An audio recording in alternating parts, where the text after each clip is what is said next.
Hi everyone, welcome to Two Bald Guys Talking Safety. I'm Langdon. And I'm Julian Taylor. And welcome to our podcast. Welcome back to Two Bald Guys Talking Safety. And this is part 2 of our conversation with Mark Nixon, who's a health, safety and wellbeing consultant working for ARCO in the UK.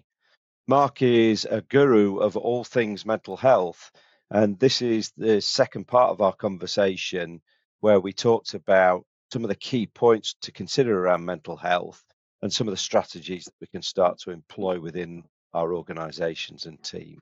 Do you want me to say a little bit about there's a really interesting couple of things around the physiology of stress relating to overall ill health and particular things like immune function disorders. I wonder if you're interested in hearing about that part of it. It's all interesting, Mark. I'm sitting here fascinated. It's just, you know what? It really is. So I'm just a sponge for this information, and so many GPs don't know some of this information, and I don't say that pretending I know because I'm more than doctors. I don't, but they're called general practitioners because they can't know everything about everything. And so very simply, the way I use it. So I was giving a talk yesterday in ARCO at Black Friday. So I've got a small team of people. Somebody we know quite closely, Julian, actually. It's one of their teams. And so I'm talking to these people. And so, we've got a couple of people in the room who've got either eczema or asthma. And you might think, what's that got to do with anything? Well, so basically, and as I was saying, if the fire alarm went off right now, then simply you better have a stress response. So you can't really be diagnosed with stress. As I joke, it's like being diagnosed with a head. You have to have it. It's the only reason you're alive. If a car comes around the corner a little bit fast and you stand there doing the risk assessment or wondering what the meaning of this is, the car will hit you. And so we have the stress response. And what it does, it mobilizes blood from the gut and pushes it out into the upper body so it becomes strong, and the lower body so it becomes fast. And many people know that as the fight-flight response. Okay, so that's the bit that kind of most people know. But what it does, and again, what I did yesterday is I've got this bottle of water just from one of the girls in the session, and I just it was half full, and I squeezed it in the middle, let the cap off, squeezed it in the middle, and then so the water goes up and it goes down, and it's missing from the middle. And so what stress does, it removes blood from the digestive system, mainly the intestines, and it shuts down the stomach. So that's what it does. And so when you look at anxiety, and we'd actually got somebody with anxiety in that session, when you look at anxiety, you often get people who are, and I've recently suffered with anxiety, low-end anxiety. And so you get this feeling in your tummy that things aren't right, and it can make you feel a little bit sick, and you need to go to the toilet more. And that's a simple byproduct of the gut squeezing to get the blood from it into the muscles. But what it does, it will slow the digestive processes right down. And this is the bit that's really important now. 90% of the immune system is in the gut, not in the stomach, in the digestive system. And so stress very quickly lowers the immune system because it moves the blood away from that. And so stress is physiologically in mammals meant to last about 10 minutes. So you can escape the predator or you can chase down prey. And so once stress in a mammal starts lasting much longer than 10 minutes, it starts to have a negative effect. And so when that stress is prolonged and repeated and chronic, it becomes more serious. It then starts to affect the overall health of the mammal. And then you get that prolonged day in, day out because of, let's say, work or, again, things outside of work. That then turns into one of two things. One's anxiety, one's depression, because they're both stress-based illnesses. And so just stress on its own, if you've got somebody that's stressed, then they will be affecting their immune system. And so, again, going back to eczema and asthma, they're both autoimmune function disorders. So we know stress makes them both worse. And this is why. Because we're basically, when we're stressed, we lower our immune system. And so that's why we need to be able to do various relaxation exercises. And so I've done about 1,000, I've trained about over 1,000 people now in the area of stress and mental health. on every single one of these courses, I do this very quick breathing exercise, which turns off stress and turns on the opposite of stress, which is basically relaxation. I think I do those before I walk on stage to give a presentation. So yes, yeah. Yeah. So you're not alone. Surgeons use them. Snooker players use them. The military use them. So if you're a Marine and you've just been sort of chased or you're under enemy fire and you've got to then kind of pick off a clean shot and you're all stressed and you're shaking, you can't take a clear shot. So they call it box breathing, which is basically in for 4, hold for 4, out for 4, hold for 4. So you can do rectangular breathing. I'm going to try and do it around the screen here. So this is for relaxation. So if you kind of breathe in on the short side, out for the long side, in for the short side, out for the long side. What you're doing there is you are breathing out longer than you're breathing in, and that has a calming effect on the body. And the opposite is true, which is panic attack breathing, which is quick, short, shallow from the upper chest. So in these breathing exercises, we do long, slow, deep in the abdomen. And what that does, it signals to the brain that we're expanding the gut. So remember, in the stress response, the gut's squeezed to get the blood out of it. What we do by doing abdominal breathing is we actually open up that muscle, what we call the viscera, which is smooth muscle around the gut. And so we open that up. What that does, it sends a signal to the brain that we're starting to relax. The blood vessels in the muscles then constrict to squeeze the blood back out of the muscles, back into the gut. That gets the guts going again. What we call the sphincter between the stomach and the intestines then opens up, allowing things to get from the stomach into the gut, and the immune system goes back up again.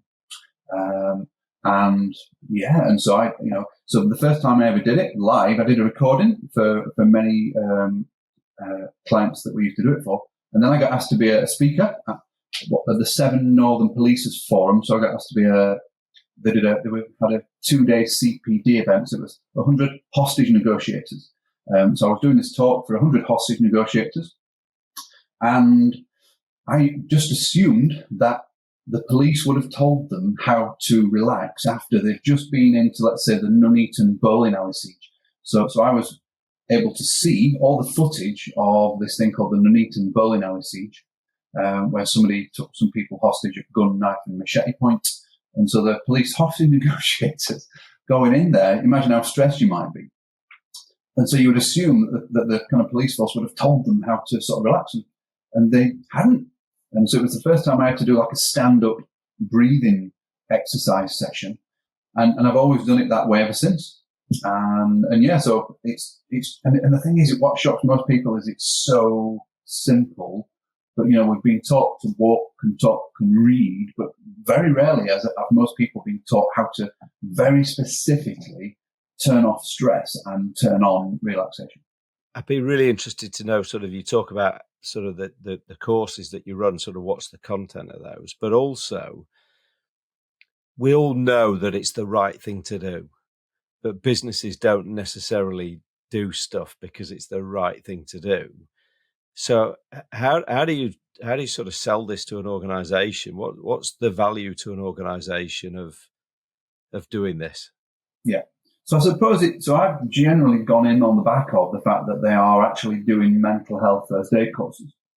But it's interesting. So companies think then, okay, we've got these mental health first aiders, that's all right. We don't have to do anything. Yeah, which is a little bit like saying, okay, well, we've got physical first aiders, so we don't have to manage safety.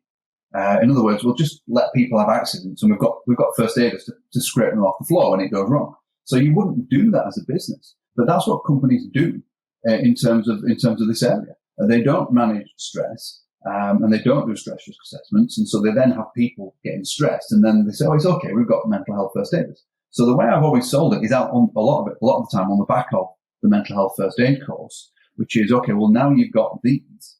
Okay, it's all right having a mental health first aider. So let's just imagine Langdon was your employee. I don't know which way around this works, Julian and Langdon, but or whether you both.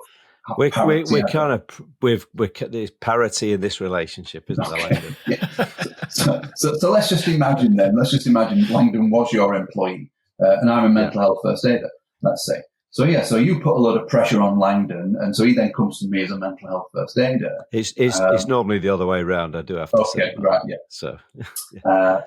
So I do an amazing job of, let's say, again, helping him out with, his stress, his emotions, and, where he can go to get help. But you, Julian, just keep piling on the pressure. In other words, the mental health first aider there so accurate. You can see the problem. And so the idea of the stress and mental well-being management courses is and again, the key thing here is, we have to go in at the top, which is, there's no point. And I have this, there's a joke in here, and I can't tell it because it makes it really obvious which company I'm talking about. So let's just say it's a large shampoo manufacturer, let's say. And let's just say that. So I got asked to do these stress courses for this very large shampoo manufacturer. And I said, okay, well, why do you want the courses? And they said, we've got this new shampoo line. We thought it was going to take 3 people to run it. It's actually taking 6 people to run it. So, okay, sorry, what do you want me for then? Well, you can tell them how to manage the stress. And it's like, no, I said, I'm not doing it until where are the other 3 people coming? No, see, this is exactly what happened. I said, I'm refusing to do it. There's just no point. What about the other 3? If you're not going to put 3 more people on that line, if it takes 6, there's no point in me doing this.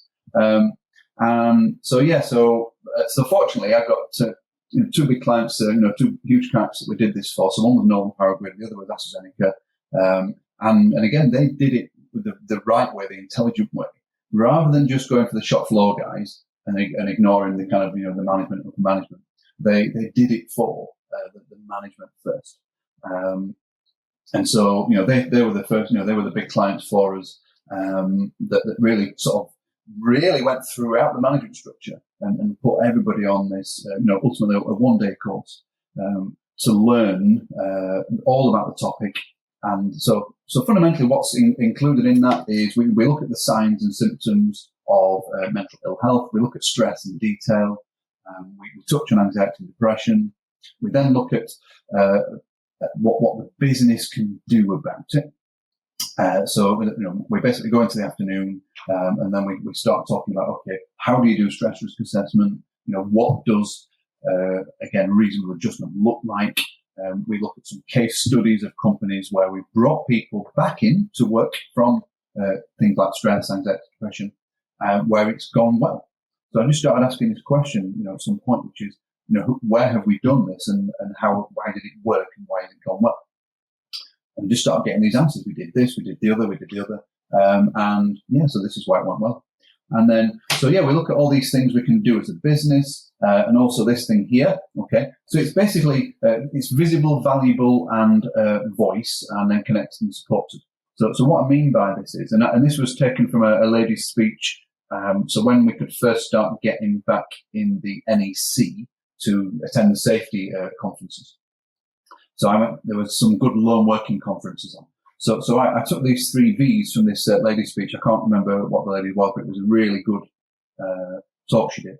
And it was just these, let's imagine a manager's useless at doing stress risk assessment, and he or she's they're trying their best, but they just don't know what to do. But all they do is make their staff member feel visible, valuable, and make that person feel like they have a voice. They make them feel connected, and they make them feel supported. If you can make someone feel like that, you know what? They'll forgive you for saying the wrong thing. And this is so important for me. I get so many, how should we talk to people? Like, how do you normally talk to them? Don't make up some special language because they're off work with anxiety or depression. They'll wonder what the hell's wrong with you. Why has this person gone all weird? How do you normally talk to them? But try and make them feel like this.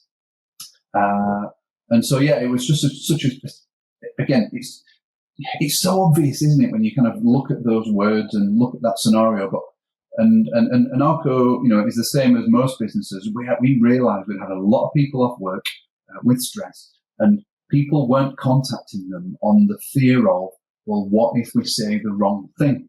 Well, what if you say nothing?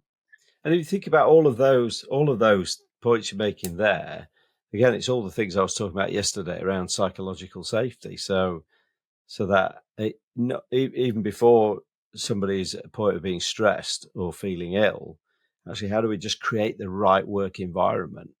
And we do it through those things, don't we? We make people feel valued. We show them that they're visible. Yeah, it's simple things like that. And I concur with you completely on the whole. How do you talk to somebody? Yeah, just have a normal conversation with them. You don't have to put a sad voice on. You just talk to them. Yeah. And I just want to contrast this. And so, when I had a suicidal crisis, so I was believing that I was, let's say, invisible, invaluable. I didn't have a voice. I wasn't connected and I wasn't supported. So what's interesting is it wasn't true. It wasn't true. But that's what I was believing in order to sort of send me down that path. And so this is what, I reflect on that. And so this is, for me, it's a really important phrase, and it's just simple. Again, all these phrases are really obvious when you kind of think about them. But, so basically, it's, when somebody is kind of reaching that point of kind of suicidal thinking, it's the brain in an ill state. And so what was really interesting is I was spending a lot of time working away from home, and I was actually delivering mental health courses. But because I was spending a lot of time away from home, I wasn't doing it. I was doing some unhelpful things, let's say, and we're going to talk about these other things that I've got here, basically what we call the biopsychosocial model of kind of mental health and recovery. So all these things combined, and it created this suicidal thinking within me. So I was believing that, again, nobody cared, what's the point? It wasn't true. It was my brain in an ill state. And so I think it's such a clear, concise phrase. That's what's going on. Very few people, obviously there are people who are in chronic pain, who go to the other countries where they end their life. And so you can kind of understand that when somebody is in, real serious pain and they want an end to that pain, you can kind of see that. And people often use that phrase where, if your cat or dog was suffering like that, you'd have them put to sleep. And so humans suffer. But what's interesting is, as far as I'm aware, we actually feel mental pain in the same centers as we feel physical pain. And so for some people, the pain of existence, it really is painful. But generally, most people's suicidal crises are what we call time limited. In other words, they're a small window based upon the mind being in an ill state, and I fit right into that category. And most of the people I've spoke to fall into that category as well.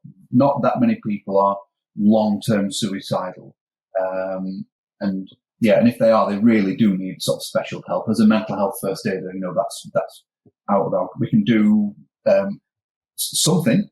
But they really do need to. We do need to get them to professional help. And going back to the girl you mentioned right at the start, who you sort of supported. What was it that sort of, I suppose, helped you to see that she needed some help or needed some support? It was someone else, and I'll say his name. I think it was Simon Abson.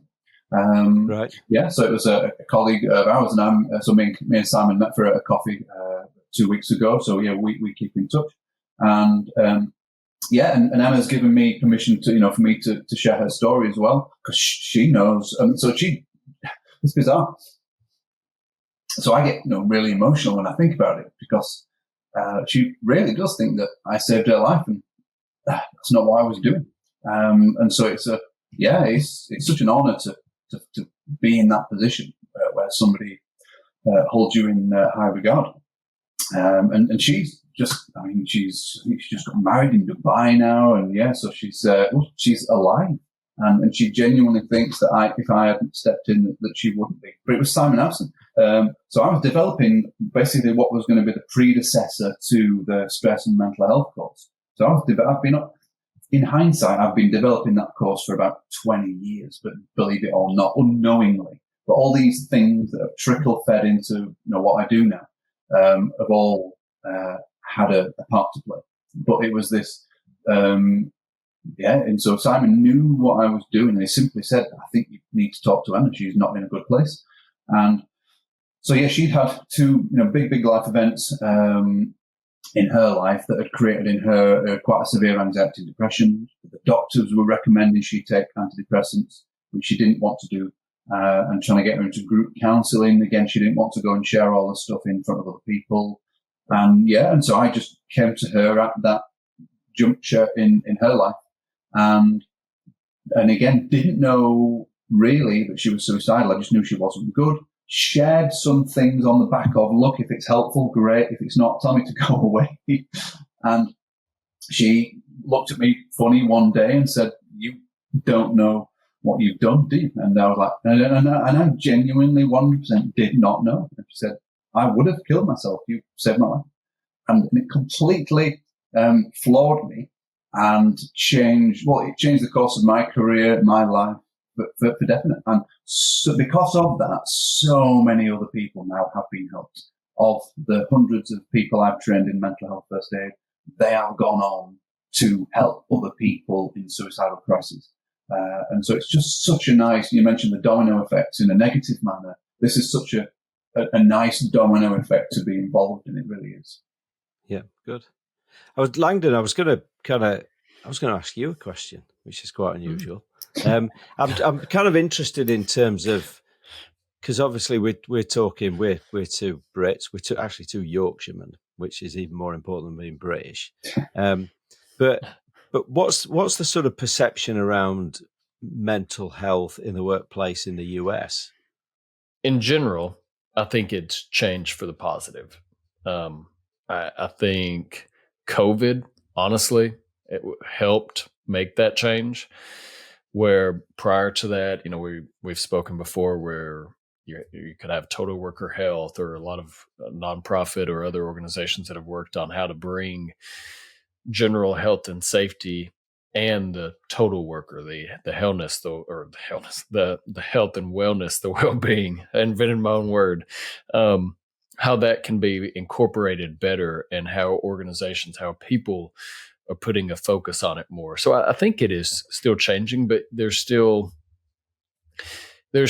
a current thought with a lot of what I do off the job is that's my business. What's happening with me, I don't want to impose, and I do think that's a lot of the older generation, because Mark is far more an expert on this than myself. But I think we've seen, whether I've done work looking with the APA and the American Psychological Association, others.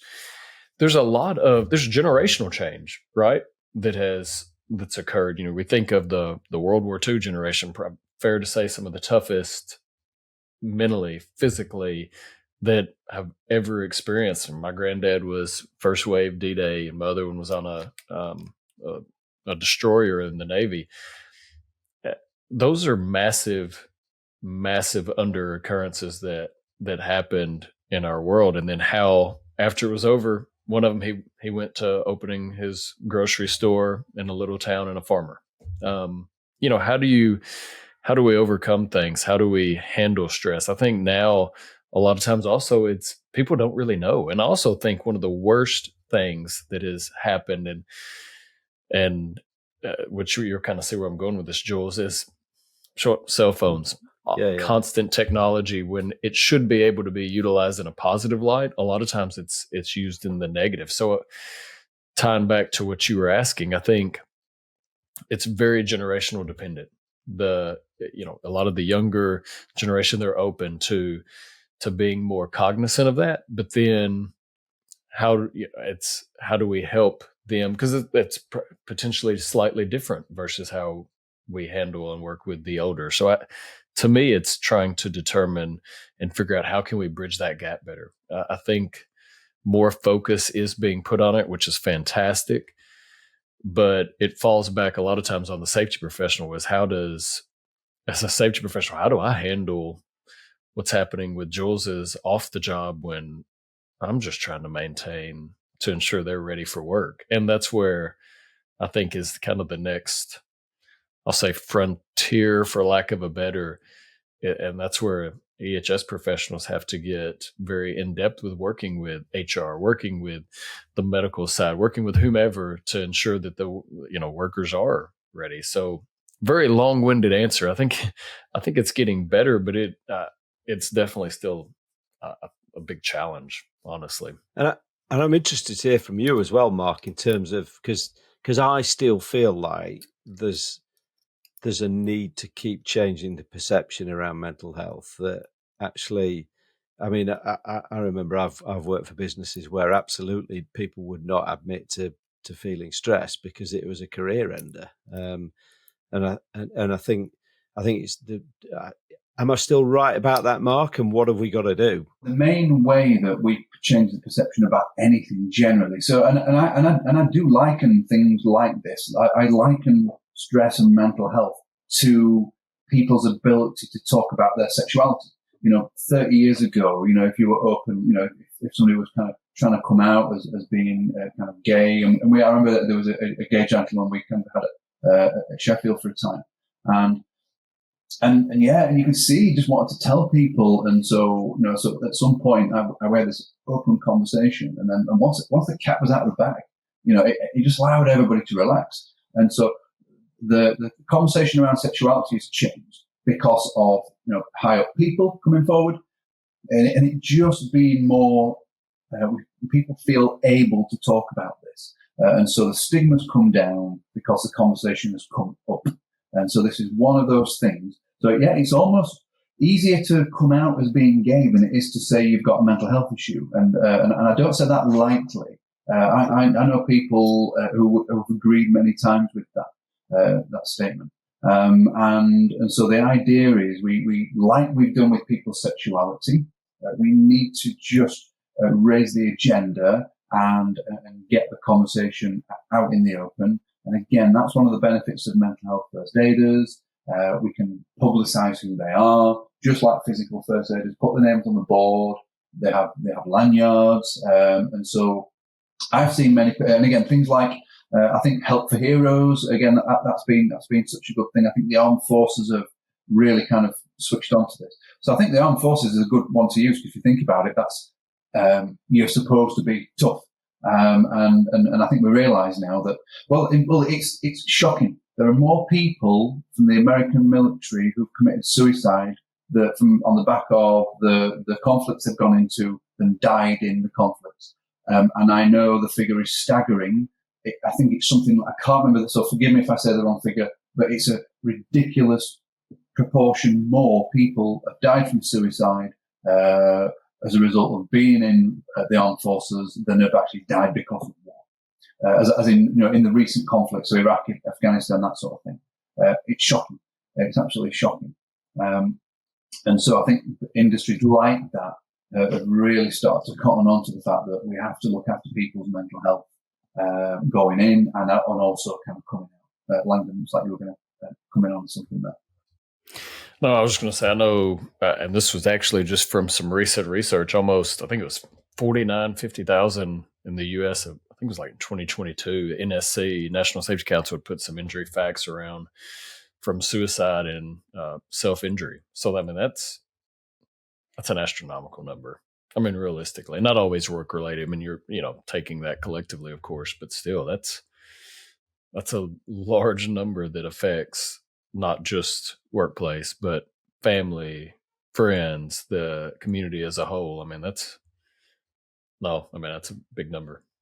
So my brain's just put me onto the thread that I lost just a moment ago. So I was talking about the Harrogate Safety Forum, and so the reason for that is, so Yorkshire Water were one of the big speakers there as well. And I remember just this lady, she was called Sue G, and she was quite clearly ahead of the curve. And also they've got a senior member of, I want to say he was on the board, he might not have been, but he was a senior member of that business. And he was on stage as a speaker, and saying that he had serious alcohol. He was basically an alcoholic. And rather than, however they wanted to performance manage him out of the business, they'd not done that. They'd got him to professional help. They'd supported him, and I'm sure they've made him feel, again, like that. in spite of his problem. And so they'd helped him with his problem and supported him back into the business, and he was still in the business.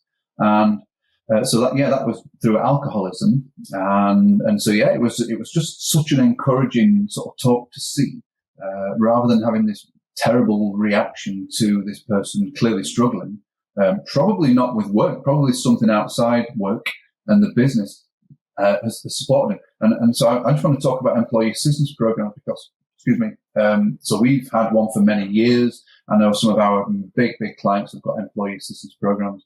And so most of the things they help people with are nothing to do with work. So it's for, let's say, bullying, financial concerns, childcare issues, obviously mental health issues, counselling, tax advice, neighbourhood disputes. So all the stuff that you've got going on outside of work, the employee assistance programs are there to help with. So, and the point here is now work is giving you something to help you in your personal life. And so you haven't got a problem with work. Let's say work's fine. You haven't got stress at work, but you've got some major problems in your personal life. Now work is actually helping you in your personal life. And what that does is it can really kind of foster that sense of, we actually care. We actually care. We pay for this provision. And again, so many employee assistance programs are just massively underused. And so I get phone calls from managers in our business, and it's great because and again, people like Jeremy Shelton, who we both know. He's somebody who's called me up numerous times, saying, "Look, I've got this member of staff, and they're thinking about accessing the employee assistance program. They're not sure." And he said, "But I've got this man who I think you can talk to, so he's put me in touch with me." And I've had a chat with them just so they know what to expect. Because the third time I went to counselling, I did it through ARCO's employee assistance program, which at the time was Health Assured, which is one of the big ones, and it was just really, really useful. So I got access to face-to-face counselling, which I've previously paid for privately, and then for the third time thought, I'm a Yorkshireman, I'm tight. I'm not paying for this. Why am I paying for this myself? And I got access. And that's why I'd been on the British Association for Counsellors and Psychotherapists, so bacp.co.uk, which is where you can go private. Scoped out this guy in Sheffield and then ran the employee assistance program, and then pure coincidence got access to the same guy I would have paid private for, and instead sat down in front of him in Sheffield within 2 weeks, face-to-face counselling for 6 to 8 sessions for free on the company scheme. And so I thoroughly recommend people ring the number, find out if you've got one. If you have, ring it and find out what they can do for you, because the list of things they can do is longer than the list of things that they can't. And I think the other thing I was going to say, Mark, on the back of that is for business leaders, is just think about the things that you can do that just help people to maintain their health. I went to a large site earlier in the week, and one of the things they do, they have got an agreement with the local gym, and they've got 1,300 employees on site. Everybody gets free membership of the gym. Yes. And they also get free access to certain classes as well. So yoga, Pilates, whatever it might be. But again, all of that, the thing I was thinking about, I was having my lunch before we came to record this, Mark, and I was just thinking about this, is actually that sort of link between physical good health and mental good health. So for example, one of I have strategies now, and one of the key things is actually if I'm feeling fit, I tend to feel better mentally as well. So I'll sit here at my home desk in my running gear, and lunchtime I'll go out for a run. It was a pretty stupid idea today because it's one of the hottest days in the year. So I was absolutely melting by the time I got back. But again, I think what can companies do as well to think about not just kind of the sort of when it happens, but actually what can they do before it happens to keep people in a good state of mind. So again, the same as we do with safety, let's try and prevent it from happening in the first place if we can do. Yeah, so as part of putting a lot of this together, I created what's called, so and any safety professional worth their salt will know the kind of classic health and safety hierarchy of control. We normally call it ERIC, PD, whatever you want to call it. So basically, the usual stuff: eliminate, reduce, isolate, control, PPE, discipline. So as a consultant, I'm trained to use that for everything. And so so when I started working with AstraZeneca, so quickly realised that it didn't apply to this. So I created what I call the mental wellbeing hierarchy, which is basically, so it's a kind of 2-tier thing. So at the top we have enhance wellbeing, maintain wellbeing, and then prevent stress. So in other words, if we can enhance people's wellbeing, and again, you just mentioned something there, that the gym, again, whatever it is, incentives for people to stay healthily, the kind of buy a bike scheme, all that. In other words, what we don't want to do is kind of, just like safety, again, we want people to turn up and we need them to go back home in the same condition that they arrived. But can work make them better? Can we actually, and so and I think this is such an important point. Work gives us structure, it gives us friends, it gives us routine. They actually give us money. So, they pay us. And nobody makes us work at these companies, so it's of our own choice. And I'm always amazed when people moan. It's like, look, nobody dragged you in here. You chose to come. You've got free will. Yeah. Yeah, exactly. So in other words, there are so many benefits. So if work can actually enhance our well-being, fantastic. I've again been at Arco 25 years now, and I'm just a big advocate of working in this business because I genuinely think it's enhanced my well-being. So let's imagine we just keep people static. In other words, we maintain their well-being. We don't make them any worse. We just keep them as they are. Okay, and so then the next thing is prevent stress. Can we prevent stress? And we can, again, by being a good manager, by seeing things coming before they get here, again, by simply making people, I'm going to go back to it, feel like that. If we can make people feel like that, then we'll reduce the stress. But again, that's where the stress risk assessment comes in. In other words, how can we stop this happening? Well, simply look at the demands. Look at the support those people are getting. Look at the control that they have over what they're doing. So we'll look at those, and again, so let's do that. Let's do the stress risk assessment piece. Okay, so that's the top tier. In other words, let's do something positive. The kind of lower tier is, okay, well, what if people suffer either through work or through outside of work? And so what we can then do is, okay, well, let's try and reduce stress then. So again, where is the stress coming from and how can we help? If it's work, stress risk assessment, regional adjustments. If it's not work, let's look at the avenues for them to get help and support. And then we can, so early intervention. So this is one of the other ones in the lowest. So we've got the top tier and the lower tier. So reduce stress, early intervention. See it as soon as you can.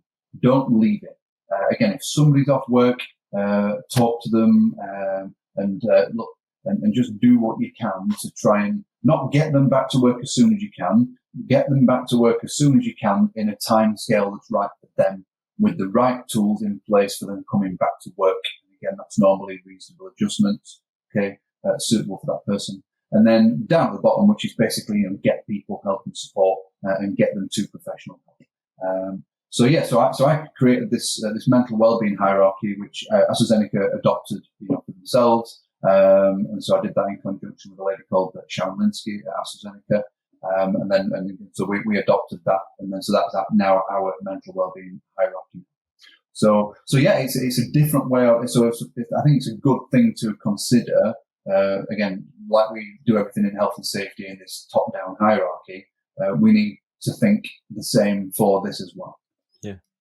Yeah, and I love that concept, Mark, of let's move to leading indicators around mental health. And I love that idea of can we send people home from work actually in a better condition than when they arrived is great, isn't it? So Langdon's been privately messaging me saying we need to get Mark back for another episode, which I think we will absolutely do. I think just fascinating listening to to the things that you're talking about. I think absolutely critical. I mean, having been through that kind of situation myself, I really appreciate sort of the sort of value that you bring. And when you talk about self-worth, mate, I think having known you for 25 years, I saw you as the kid who came into Arco as sort of working in a sales sort of environment.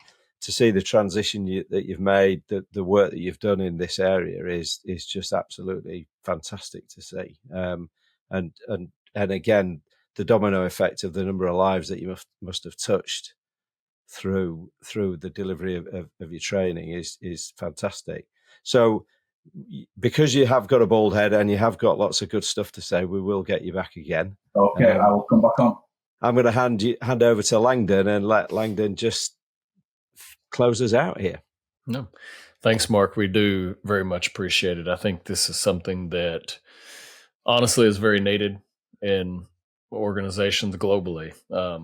And it's a cultural shift. So it'll be, I think it's definitely worth having you back, and let's figure out how we can come up with processes and steps and things to do to get it even more engaged with others. So we definitely enjoy it, especially having another bald person. It's really, you would think it's difficult. It's not difficult, but sometimes it is.